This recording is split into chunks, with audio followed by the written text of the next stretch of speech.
Innal hamdalillah alhamdulillahilladzi 'allamana bil qalam 'allama al-insana ma lam ya'lam wassalatu wassalamu ala nabiyyi khairil anam wa ala alihi wa ashabihi wa man tabi'ahum bi ihsan ila akhiril ayyam. Allahumma shalli wa sallim wa barik ala sayyidina Muhammad wa ala ali sayyidina Muhammad. Ayahanda dan ibunda kami jemaah yang dimuliakan Allah Subhanahu wa taala, bersyukur kita atas segala nikmat yang diberikan Allah. Karena di musim-musim dingin ini Pak Bu ya kan, ini enak tidur, cuaca pun terkadang bikin fisiknya lemah, tahu kita. Tapi alhamdulillah kita masih bisa bertahan mengikuti pengajian-pengajian kita ini. Mudah-mudahan ini bermanfaat bagi kita nantinya. Maka dari itu wajar kita mengucap alhamdulillahirabbil alamin. Kemudian sholawat yang beriringkan salam kita hadiahkan keharibaan junjungan Nabi besar kita Nabi Muhammad sallallahu alaihi wasallam dengan lafaz Allahumma shalli wa sallim wa barik ala sayyidina Muhammad wa ala ali sayyidina Muhammad. Mudah-mudahan ayahanda dan ibunda nantinya kita di hari akhirat dikenal kita sama Allah, ditandai kita sama Nabi kita, sehingga dapatlah kita menerima syafaat Nabi kita Nabi Muhammad sallallahu alaihi wasallam. Amin ya rabbal alamin. Yang kami hormati ayahanda dan ibunda kami, para orang-orang tua kami yang kami sayangi, teman-teman serta adik-adik kami sekalian, mudah-mudahan kita yang ada di majelis ini Bapak Ibu dimudahkan Allah segala urusan kita, disehat-sehatkan kita selalu, panjang umur kita dalam ketaatan pada Allah dan Rasulnya, serta dilapangkan rezeki kita. Ayahanda dan ibunda kami jamaah yang dimuliakan Allah, di dalam surah Al-Fajr tepatnya ayat 14 sampai ayat 20 Allah mau menjelaskan cara pandang manusia itu yang sebenarnya Allah ini jengkel memangnya Pak kalau bahasa Medannya. Kenapa? Nanti akan Anda jelaskan bahwa Allah mau menjelaskan di sini banyak kekeliruan manusia ini tentang memaknai apa pemberian Allah, tentang memaknai bagaimana kudrat dan iradat Allah di dalam kehidupan ini. Kita mulai dari ayat yang ke-14 ayat bunda. Allah berfirman, A'udzubillahi minasyaitonirrajim. Inna rabbaka labil mirsad. Sesungguhnya Tuhanmu itu sangat mengawasi. Mengawasi di sini kata para ulama tafsir ayat bunda itu maknanya muraqabah. Mengawasi bukan hanya memantau, tapi di sini Allah mau jelaskan bahwa Allah pun membimbing, menggandeng, memeriksa, memantau. Ibarat kayak kita ngebawa orang yang udah tua atau ngebawa anak kecil, kita gandeng dia, kita tengok apa yang dibuat di jalan, kita bisa lepas di jalan raya, kita tengok, jangan kita biarkan aja, dia harus digandeng. Nah seperti itulah rosoda itu, mirsad itu ya bunda. Apa yang dilihat Allah, apa yang dipantau Allah dari sini dia.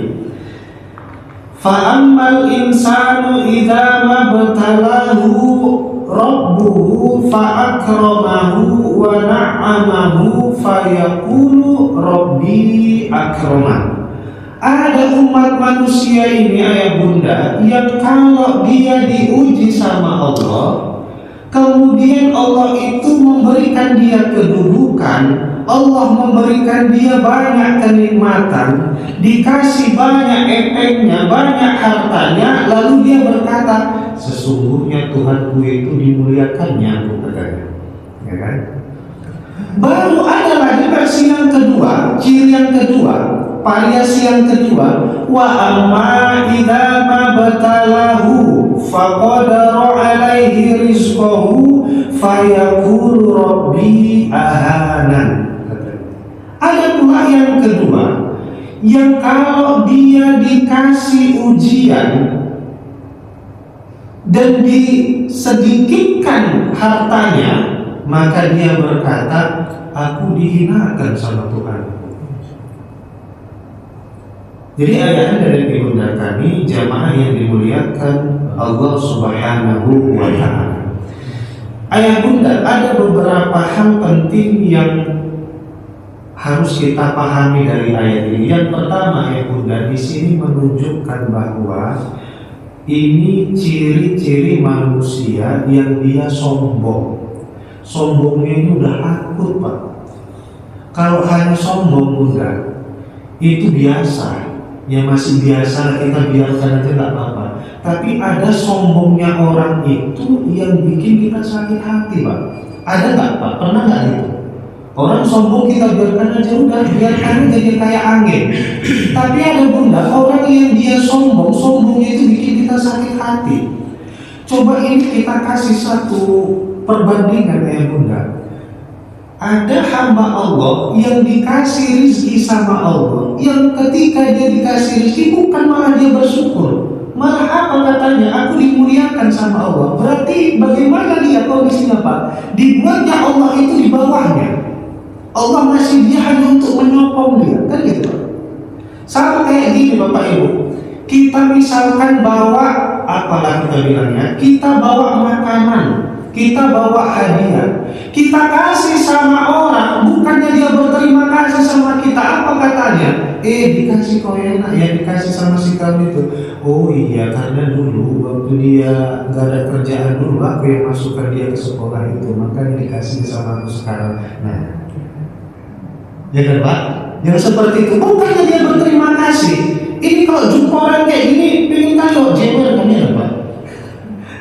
Bukan dia berterima kasih. Jadi seakan-akan gimana Pak? Seakan-akan dia mengira Allah itu udah pantas sekali ngasih dia. Allah itu seakan wajib kali ngasih dia.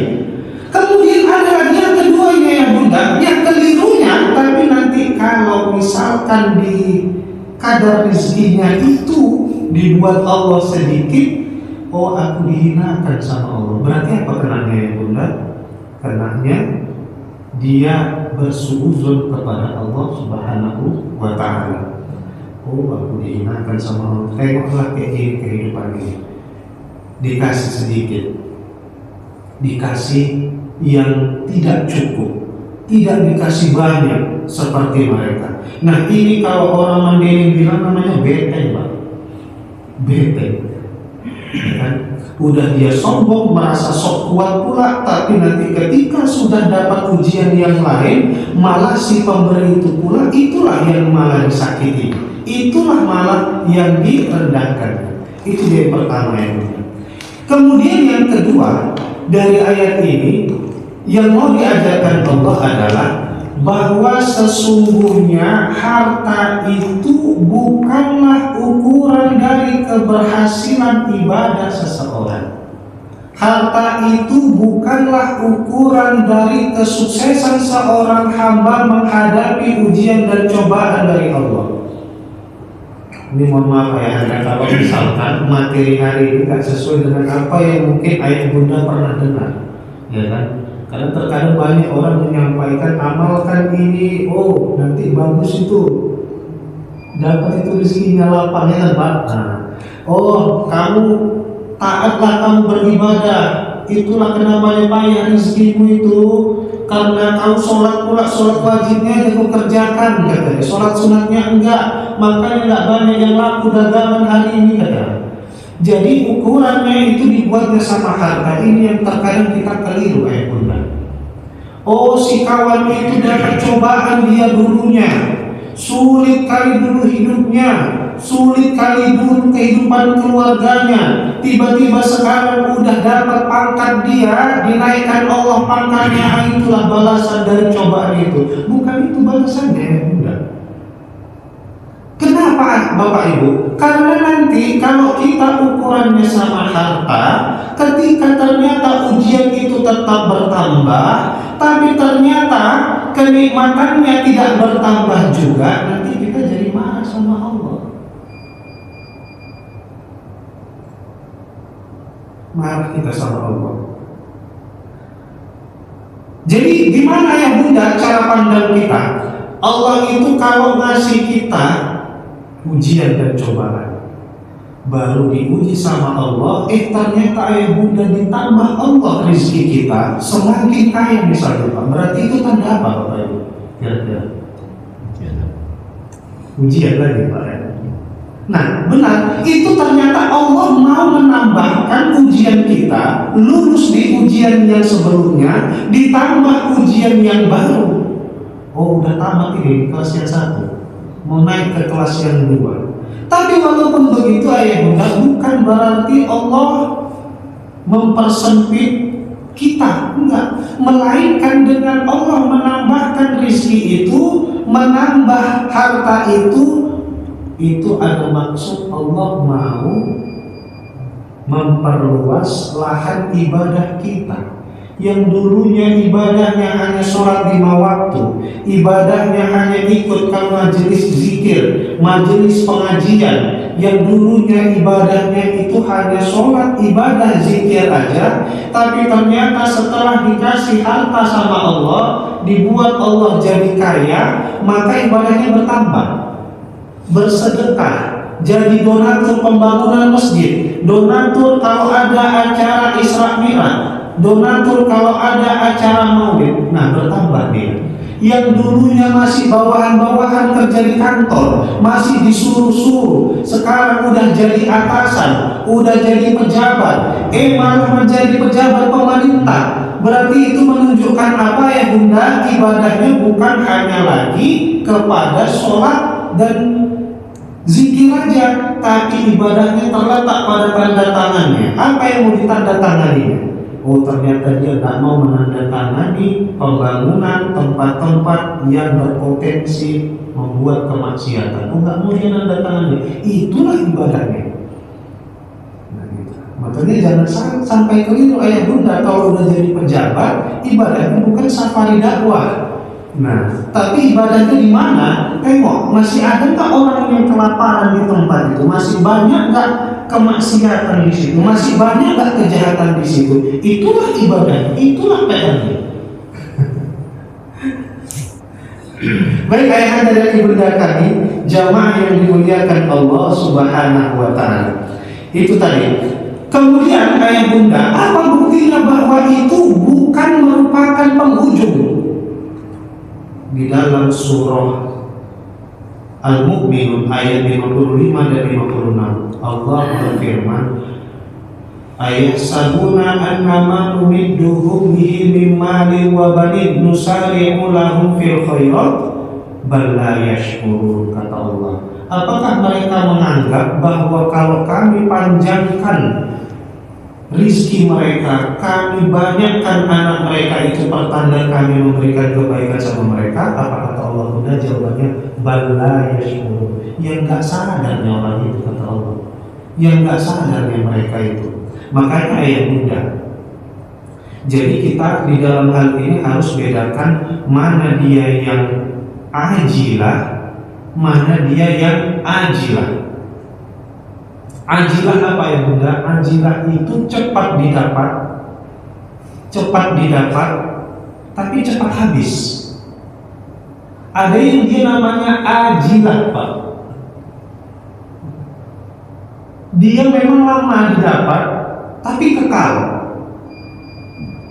Saya kasih perbandingan ya bunda. Bedanya dari ajilah pakai huruf ain, itu dia cepat dapat, tapi cepat habis. Ada dia yang ajilah, lama didapat tapi kekal, nggak habis-habis. Ini barang seperti gini ya bunda. seperti kita punya anak. Seperti kita punya anak. Ada anak pertama, ada anak kedua, kayak bunda. Ya kan Pak, Bu? Ini kedua anak ini merantau, kuliah orang itu bisa Pak, ya kan? Di perantauan si A, tiap pagi dia dinikmatinya hidupnya. Makan dia enak Pak, makan dia di kafe, urusan kuliah nanti belakangan. Sementara si B nggak nikmat nampaknya hidupnya Pak. Kenapa? Bangun jam 4 pagi, sholat tahajud, bersihkan masjid, jadi marbot misalkan Pak. Ya, ini banyak macam mahasiswa di kota Medan ini, jadi marbot dia. Bersihkan masjid, ajar, habis ajar bukan langsung bisa istirahat, bisa sarapan, enggak, bersihkan masjid lagi, habis itu mandi dia, sarapan, pergi kuliah, kerjakan tugas. Itu yang B. Yang A tadi gimana Pak? Yang A tadi menikmati hidupnya. Duduk dia di kafe, pesan dia kopi santai Pak. Nah, ambil juga sebatang samsu dipasangnya. Nah, makan nasi gurih. Enak hidupnya. Enak hidupnya Pak. Iya kan? Sementara si B tadi belum enak hidupnya, Bunda. Tapi setelah 10 tahun kemudian, apa yang terjadi? Si A tadi gimana ya Bunda? Masih bisakah dia menikmati hidupnya yang seperti sebelumnya? Udah gak bisa. Kenapa? Main-main aja hidupnya, nggak ada berjuangnya. Tapi si B tadi yang setiap pagi kehidupan itu sibuk, capek, rutinitasnya padat, 10 tahun kemudian dia lah yang jadi orang. Jadi kedua versi ini ada nikmatnya, tapi ada yang lebih power. Lebih enak yang mana Bapak Ibu? Yang A atau B? Yang B. Memang seperti itulah kita diajarkan. Jadi itulah tadi yang A itu ajilan, yang B itu ajilan. Jadi ketika Allah katakan bil mirsad, bil mirsad, Allah itu mengawasimu, maksudnya Allah itu sayang sama kita bagus, sayang sama kita Bunda. Ini Allah ini bingung kali nengok manusia. Kenapa? Manusia, seakan-akan Allah bilang, manusia ini loh, aku itu siapkan nikmat yang sangat luas. Kenapa kamu minta yang sempit? Aku menyediakan nikmat yang kekal. Kenapa kamu minta yang sementara? Aku menyediakan nikmat yang banyak. Kenapa kamu mengambil yang sedikit gitu? Jadi misalkan ketika Allah itu zamud dunia, Allah itu menghina dunia, maksudnya apa? Allah itu persilahkan, hamba-hambaku, ambillah ini nikmat yang banyak, aku bimbing engkau, aku awasi engkau, aku lihat, aku pantau engkau agar amalan-amalanmu itu orientasinya bukan hanya untuk yang sementara, tapi untuk yang kekal. Kan gitu. Sayang nggak Allah sama kita, Bu? Coba lah, sayang kan? Cuma terkadang memang manusia ini agak bandel memang. Di situ masalahnya. Ibarat gini Bapak Ibu, kayak saya pernah lihat video itu seorang ayah sama putrinya main sepeda. Sepeda tadi sama anaknya itu dibalik Pak, tempat duduk dan setangnya jadi di bawah, bannya jadi di atas. Tapi si ayah tadi bilang sama putrinya, salahnya dibalik. Dimarahin ayahnya, bukan gitu, aku mau kayak gini. Dibalik anaknya lagi, dibalik putrinya lagi, ban jadi di atas. Dibalik ayahnya lagi, ujung-ujungnya apa? Dipukulkan ayahnya. Padahal ayahnya ngasih tahu yang betul. Seperti ini loh, lebih nikmat main sepeda itu. Sama kayak gini ya Bunda, kita punya cucu, kita punya ponakan, kita punya anak, punya saudara. Kita siapkan sama mereka sandwich, kita siapkan sama mereka ada daging, ada sayuran, ada nasi, ada jus ya Pak Bu. Di sekolah apa diambilnya Pak? Somai yang dimakannya Pak? Saus-saus sama licin itu yang dimakannya? Iya, pengen tahu aku juga kadang-kadang gitu. Geram kita ya Bunda. Nah seperti itulah Allah melihat kita. Udah bagus dikasih ini, ada yang kekal, ada yang banyak, tapi manusia itu ngambilnya di mana? Ngambilnya mau yang sementara aja, mau yang itu aja. Gitu dia Bunda. Maka Allah ini membantah perkataan manusia tadi, bukan harta itu yang menjadi ukurannya. Jadi kalau misalkan ayah Bunda jamaah yang dimuliakan Allah bertanya, tapi Ustaz ada ayat yang menjelaskan wa may yattaqillaha yaj'al lahu makhrajan wa yarzuquhu min haitsu la yahtasib. Siapa yang bertakwa kepada Allah maka Allah akan membuatkan jalan keluar untuknya. Wa yarzuquhu min haitsu la yahtasib, dan memberikannya rezeki dari arah yang tidak disangka-sangka. Jadi itu gimana Ustaz? Benar. Itu ayat itu memang benar, tapi bukan berarti Bapak Ibu itu bukan berarti penghujungnya. Yang saya takutkan ayah Bunda yang di dalam ayat ini maksudnya nanti kalau orientasi ibadah kita hanya kepada nikmat yang sementara itu, takutnya di akhirat nggak dapat lagi. Gitu. Takutnya nggak dapat lagi. Amalkan misalkan, apalagi Bapak Ibu biasanya yang bikin murah rezeki, baca ayat 1000 dinar 5 kali tiap habis sholat 5 waktu. Dijelaskan di dalam kitab Senjata Mukmin, si Ali tahu yang bilang kitab Senjata Mukmin. Apa disitu dijelaskan ya Bunda? Amalkan ayat 1000 dinar itu tadi, ya. Habis diamalkan ayat 1000 dinar itu ditutup dengan yang musabbibal asbab disabib 3 kali. Nah, itu akan memurahkan rezeki, benar. Itu akan memurahkan rezeki. Tapi jangan hanya ibadah kita berorientasi pada hal-hal yang kayak gitu. Nanti di akhirat gak dapat kita lagi ya, gak dapat kita lagi. Takut kita, Bapak Ibu. Gimana Bu, cocok? Atau udah ngantuk ya, udah agak remang-remang ya. Kita gas, lanjut ya Bu. Ustaz kali ini nggak ada banyak lawak nih, pasti gitu. Baik, ayat dari Bunda kami jamaah yang dimuliakan Allah Subhanahu wa Ta'ala. Jadi Allah mau menjelaskan ayat Bunda, harta yang banyak ataupun harta yang sedikit, kedua-duanya itu merupakan ibtilaun, ujian. Itu masih ujian loh. Makanya Allah idza ma bertalahu, kata Allah, diuji. Ibtila maksudnya apa di sini? Imtihan, dan maksudnya apa? Ikhtibar. Semua itu artinya sama ya Bunda, mau menguji kita. Gimana? Nah, bagaimana nanti orang-orang yang lulus dari ujian itu? Bagaimana orang-orang yang sukses dari ujian Allah itu? Jawabannya ada pada ayat setelahnya. Apa kata Allah ayat Bunda? Kalla balla tukrimunal yatim, kata Allah. Bukan seperti itu anggapan kalian yang menjadikan harta sebagai ukuran balasan ujian itu. Bukan itu keliru. Yang jadi ukuran apa? Mereka itu, kata Allah, tidak memuliakan anak yatim. Gak mau memuliakan anak yatim. Maksudnya apa ya Bunda? Harta yang banyak tadi dia akan dinilai Allah sebagai ujian yang lulus dari seorang hamba kalau dia memuliakan anak yatim.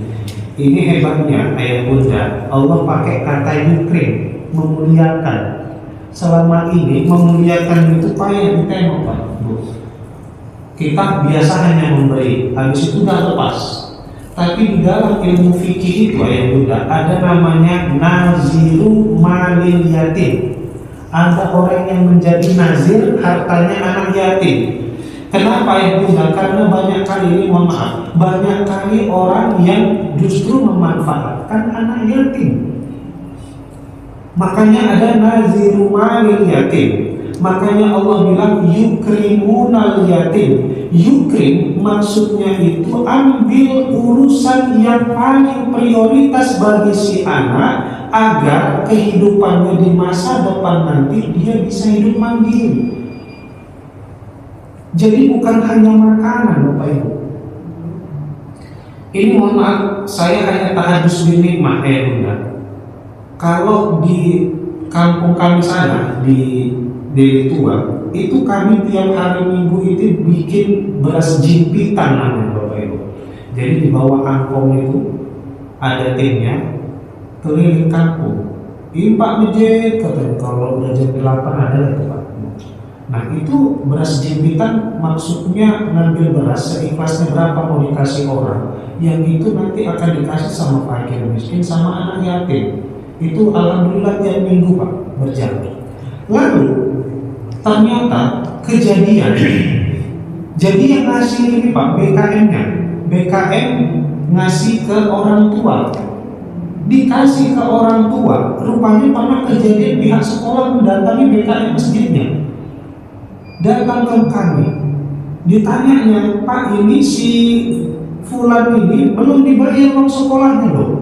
Kok belum dibayar uang sekolahnya? Tapi udah kami kasih loh. Belum Pak, ini catatannya belum ada. Rupanya didatangi orang tuanya dengan banyak alasan yang terpakai rupanya Pak. Nah itu menunjukkan apa? Menunjukkan tukrimunal yatim, yukrimul yatim. Ada harus kita mengawasi apa yang kita berikan itu. Rupanya ayah bunda, kebanyakan pada saat itu terjadi jam 8 dikasih bantuan anak yatim, jam 9 berangkat omaknya ke pasar. Berarti apa habis duitnya? Maka dari itu ayah bunda, kami ubahlah uang sekolah anak yatim di kampung kami itu nggak lagi dikasihkan ke omaknya, nggak lagi dikasihkan ke ayahnya, nggak lagi dikasihkan ke neneknya, tapi kemana? Langsung dibayarkan ke sekolah. Kenapa? Karena kalau nggak kayak gitu nanti seperti itu kejadiannya ya bunda, nggak sampai dia ini terus jam 8 dikasih Pak, jam 9 omahnya pergi ke pasar, jam 9 om neneknya pergi ke pasar. Itu habis jadi. Bal la tukrimu, bal la yukrimu yatim. Makanya kata Nabi kita ayat bunda, ahsanul buyut baitun fihi al-yatim wa yuhsinuna ilaihi. Sebaik-baik rumah itu kata Nabi kita adalah rumah atau lingkungan yang di situ ada anak yatim dan mereka berbuat baik kepadanya. Wa aswaul buyut, dan lingkungan yang paling bahaya, yang paling tidak baik, yang paling buruk adalah baitun fihi yatim wa asa'u ilaih, yaitu rumah yang atau lingkungan yang di situ ada anak yatimnya tapi mereka tidak mau berbuat baik kepadanya. Jadi kalau orang yang dikasih harta sama Allah lalu mereka memuliakan anak yatim, itu ukuran mereka berhasil Pak dari ujian harta itu tadi. Kemudian yang kedua, wala yahudduna ala ta'amil miskin, dan mereka orang yang berkata ini tadi, mereka tidak saling menasehati, tidak saling mengajak orang lain untuk memberikan makan orang miskin. Ini alhamdulillah kalau sini udah mantap ya Bapak, mantap. Udah ada Jumat berkahnya, ada ngasih ke pesantrennya itu masya Allah. Wala yahudduna ala ta'amil miskin, ini orang-orang yang dia pelit, nggak mau ngasih orang miskin. Kalau ada jumpa orang miskin dibilangnya otak mau kerja, udah itu aja dibilangnya, ya kan? Sayang kali ya. Lalu apa lagi bunda? Wa ya'kuluna turasa aklan lamma. Ini dia yang paling bahaya. Ini sebenarnya sangat sensitif Pak. Ya sangat sensitif. Allah bilang apa? Ciri-ciri orang yang dia itu bahaya, yaitu dia kalau mau ngambil harta warisan, ambil harta warisan dengan cara yang tidak baik.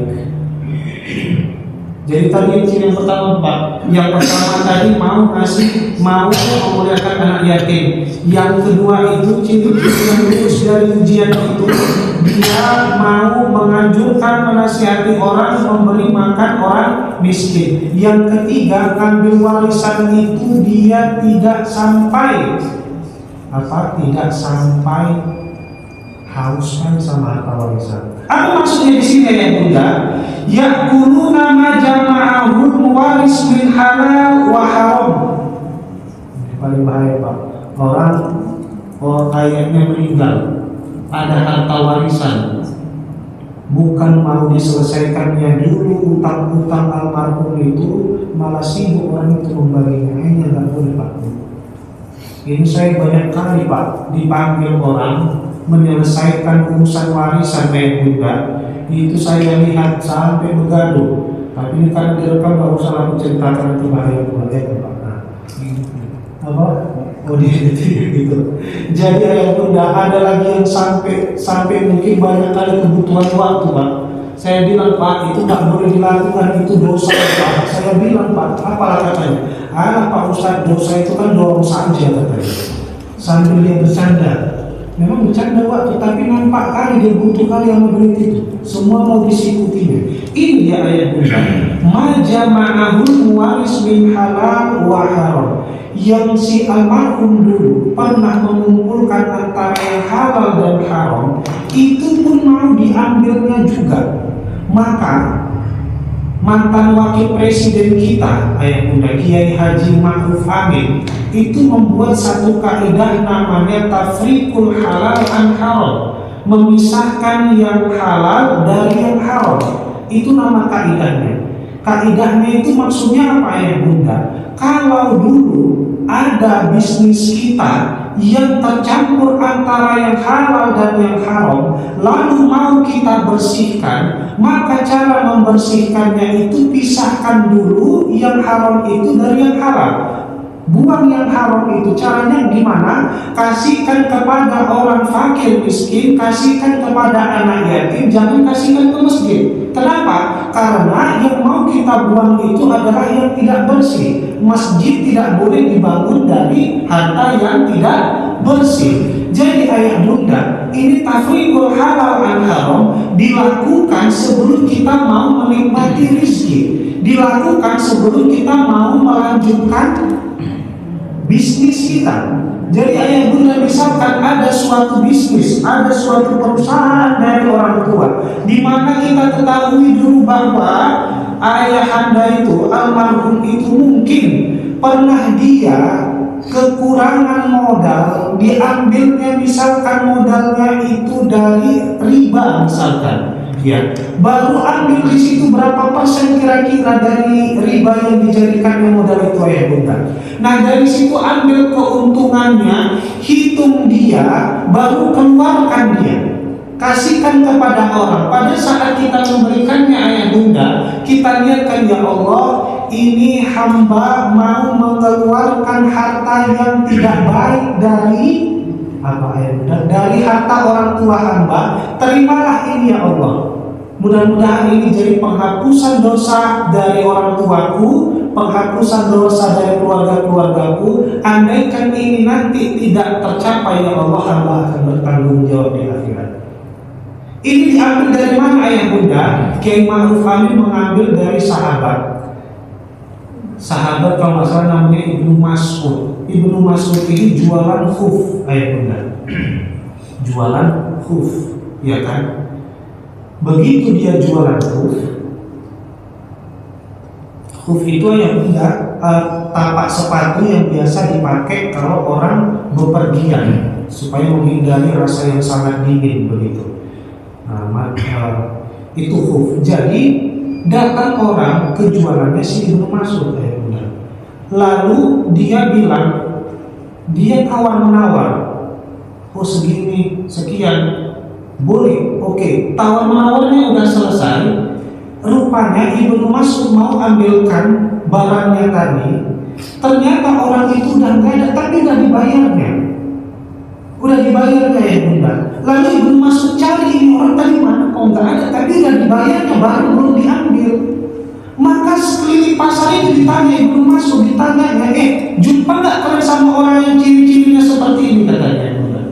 Baru ditanyanya, nggak ada juga orang bisa menjawab, nggak dapatnya. Baru apa yang dilakukan Ibnu Mas'ud ya Bunda?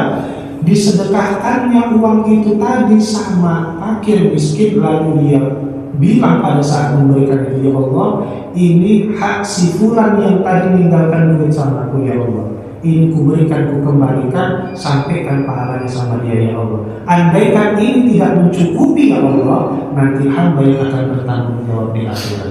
Itu menunjukkan apa, ya Bunda? Itulah tanggung jawab membersihkan harta itu tadi. Terkadang kita keliru, Bapak Ibu, ya kan? Keliru kita. Kelirunya gimana? Oh, tahu memang si anak itu bahwa harta itu memang pernah dulu tercampur dengan yang tidak bersih. Tapi pokoknya udah sedekah. Ada sedekah apa pula dibilangnya? Ya Allah, sampaikan pahalanya untuk orang tua. Jangan. Kalau dalam konteks yang seperti ini jangan. Kenapa? Karena kita membersihkan harta. Oh, hadiahkan ke orang tua, jangan. Jadi itu dia, Bunda. Kira-kira cocok Pak, Bu? Jangan ini, Pak. Jangan. Karena orang mau banyak, nanti kalau dikurangi itu menjadi sedikit. Tapi ini kata Imam Jalaluddin As-Suyuti, majama'ahu al-waris min haram wa haram. Alimina bizalik, mereka tahu tapi mereka ingkari itu. Jadi ayah Bunda, seperti itu tadi. Runtutannya gimana ya Bunda? Orang yang mengambil warisan itu dengan cara yang baik adalah yang pertama, selesaikan dulu kepentingan fardu kifayahnya, selesaikan dulu utang piutangnya, selesaikan dulu apa wasiat-wasiatnya, ya kan? Selesaikan dulu segala kewajiban-kewajibannya. Maka kalau masih ada sisa hartanya, barulah di situ dibagikan. Ya, jangan kita mau ambil-ambil aja. Makanya ya Bunda, terkadang ini nasihat dari guru saya dulu. Mungkin ayah Bunda pernah dengar juga bahwa harta warisan itu panas ya Bunda. Saya dulu, Bapak Ibu, waktu menerima nasihat itu dari guru saya dulu di materi Natal, saya belum bisa menafsirkan apa maknanya panas itu. Pokoknya yang panas itu berarti gak perlu terlalu didekati, dan gitu aja. Tapi ternyata seketika saya udah dewasa ini, saya melihat ternyata yang dimaksud panas itu ya Bunda, maksudnya karena harta warisan itu sangat potensial membuat pertengkaran, yang saudara bisa jadi gak saudara. Dan saya lihat yang paling haus dari harta warisan itu, itulah ternyata yang kehidupannya yang agak sulit. Makanya harta warisan itu, ini kan dibilang Allah, harta warisan itu harus diambil dari yang baik-baik. Itulah makna panas tadi, Bapak Ibu. Mungkin Bapak Ibu pada nengok juga ya kan. Bahkan terkadang ada yang di satu keluarga itu, oh ini bagian itu udah kukasihkan aja sama kau deh, kukasihkan sama muka. Itu pula yang hidupnya enak. Alhamdulillah ya Pak. Itulah dia. Baik ayah anda dan ibunda kami, jamaah yang dimuliakan Allah Subhanahu wa Ta'ala. Baru yang terakhir ukurannya, wa yuhibbunal mala hubban jamma. Mereka itu terlalu mencintai harta. Suka kali sama harta, sayang kali sama harta. Ini dia ya Bunda. Maka ukuran yang keempat, kalau kita dikasih harta sama Allah, ukuran kita berhasil dari itu adalah bahwa kita enggak terlalu cinta kali sama harta itu.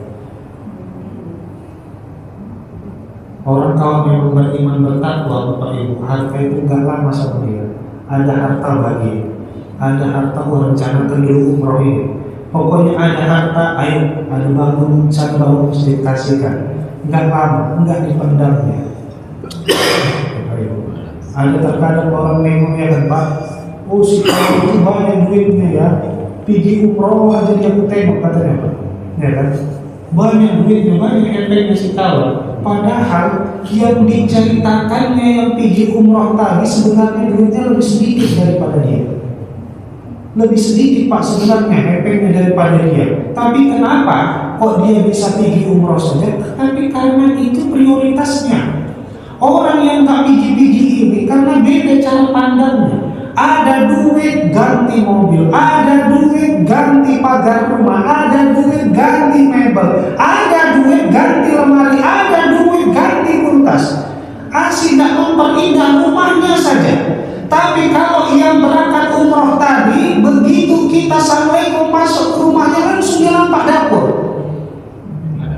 Gak ada apa-apa Pak. Dikira yang banyak duitnya, padahal perspektifnya yang beda, cara pandangnya yang beda.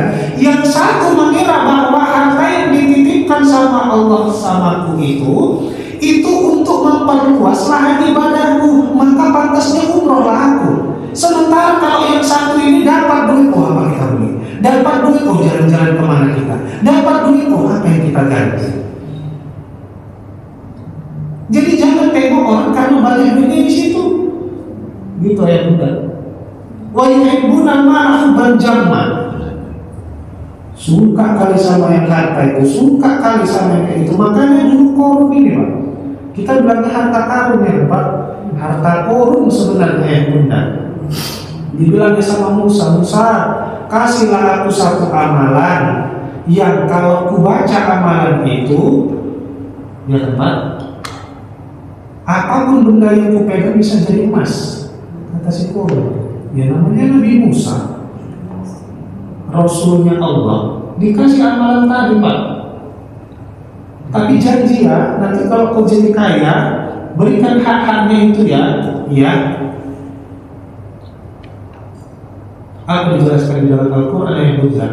Ma inna mafatihahu latanu bil usbati ulul qawli minkum. Sampai perbendaharaan emasnya itu ayat Bunda, kuncinya aja yang ngebawanya itu orang yang togok, yang kuat, itu pun masih kesulitan. Berarti seberapa besar kuncinya itu Pak? Seberapa besar kunci perbendaharaan emasnya itu?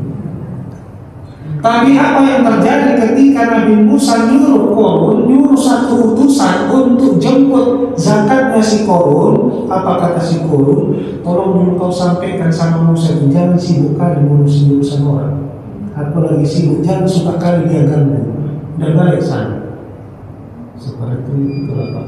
Makanya dia ditolak bumi. Itu belum seberapa ya Bunda, malah dibikinnya lagi fitnah sama Nabi Musa. Dibikinnya fitnah. Nah seperti itu, terlalu cinta sama harta. Sama kita kalau tengok perbandingannya ya Bunda, Abdurrahman bin Auf. Abdurrahman bin Auf itu ya Bunda, di Mekah itu udah kaya kian Pak. Kaya kian dia Bunda. Di Mekah dia kaya, tapi disampaikan sama Rasul bahwa Abdurrahman bin Auf ini dia memang pasti masuk surga. Hanya saja karena dia banyak kali hartanya, maka hisabnya lama kata Allah. Takut si Abdurrahman bin Auf, maka hijrah dia ke Madinah ya Bunda, ditinggalkannya semua hartanya Pak. Tapi namanya memang orang yang udah garis tangannya jadi orang kaya, datang dia ke Madinah, jumpa sama kawan, apalagi katanya tolong tunjukkan sama aku di mana di sini pasar mau jualan aku. Jualan dia sukses kaya lagi ya Bunda. Ya disedekahkannya lagi, dihabiskannya lagi. Kenapa? Gara-gara takut hisabnya di hari akhirat nanti lama. Kalau zaman sekarang enggak, akhirat itu nanti lah. Kita nikmati dulu, nunggu umur udah di atas 50 nanti baru tobat.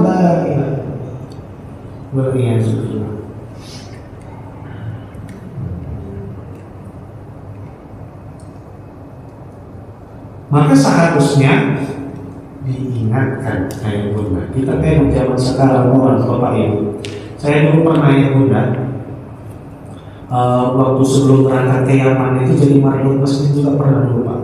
Nah di marbot masjid ini ketua BKN itu punya rumah makan yang dia ngantar catering makanan-makanan ke tempat-tempat orang kaya ya Bunda. Saking takutnya orang kaya itu Pak, saking takutnya mungkin hartanya didatangi orang jahat, ada niat yang gak baik. Itu kalau ngantar makanan Pak, itu gak boleh kita masuk. Saya gak usah jelaskan tempatnya di mana lah. Itu gak boleh masuk ya Bunda. Jadi kalau kita ngantar makanan cateringnya itu, ya hanya disangkutkan di pagarnya. Gak boleh masuk orang. Nanti besoknya mau ngambil rantangnya kita ambil lagi. Gitu. Ada orang yang bahkan kita masuk ke rumahnya pun wanti-wanti kali. Ada orang yang lebih ngeri lagi ya Bunda. Itu kita nggak tahu lah, ya. Yang banyak anjing di rumahnya. Mungkin nggak takut dia. Awal asal lewat rumahnya harus gaspol, gas kencang. Karena anjingnya sih nggak mau ngejar saja Pak. udah kayak ayam banyaknya. Jadi ayah bunda yang seperti itu saking takutnya dia, saking takutnya, sukanya sama hartanya, takut kali mau diambil orang. Jadi itu wa yuhibbunal mala hubban jamma. Jangan sampai kita cintakan sama hartanya ya bunda. Dijelaskan di dalam kitab Hakaya As-Sufiyah, Nabi Isa itu pernah ditanya sama umatnya kaum Hawari, ayah bunda, ya Rasul, kenapa aku kalau beribadah kok nggak dapatku ya nikmatnya, katanya. Kok nggak dapatku ya rasa ketagihan dari ibadah itu? Kira-kira apa ini ya Rasul, ditanya umatnya Nabi Isa. Lalu apa kata Nabi Isa ya bunda? Itu karena di dalam tubuhmu itu ada keturunan iblis, katanya. Loh, kenapa kok keturunan iblis, wahai Rasul? Karena kamu cinta sama harta. Loh, kenapa pula kok gitu ya Rasul? Karena bangunan iblis itu, kata Nabi Isa, bangunan yang pondasinya itu diletakkan di atas air laut. Pondasinya di atas air laut, bukan di dalam ya. Jangan bayangkan kayak teknologi canggih zaman sekarang, enggak. Maksudnya apa ya bunda? Bangun pondasi di atas air laut, maka dia tidak akan pernah terjadi. Dikasihkan berapapun semen di situ, diletakkan aja akan habis. Makanya membangun pondasi di atas air laut seperti itulah tadi orang yang cinta harta, gila harta istilahnya ya bunda, sehingga apapun ibadahnya tidak akan nikmat. Karena air laut tadi, mau seberapapun kita bikin pondasi di situ, habis. Sama kayak minum air laut, semakin diminum semakin haus, semakin diminum semakin haus. Tapi saya ayah bunda bukan mengajarkan kita jangan tinggalkan harta, bukan. Kita butuh itu, cuma masalahnya jangan sampai itu yang paling prioritas, gitu ya ayah bunda. Baik ayah anda dan ibunda kami, jamaah yang dimuliakan Allah Subhanahu wa Ta'ala. Mungkin sebelum kita tutup, dari ayah anda dan ibunda kami mungkin ada yang mau bertanya, kami persilahkan.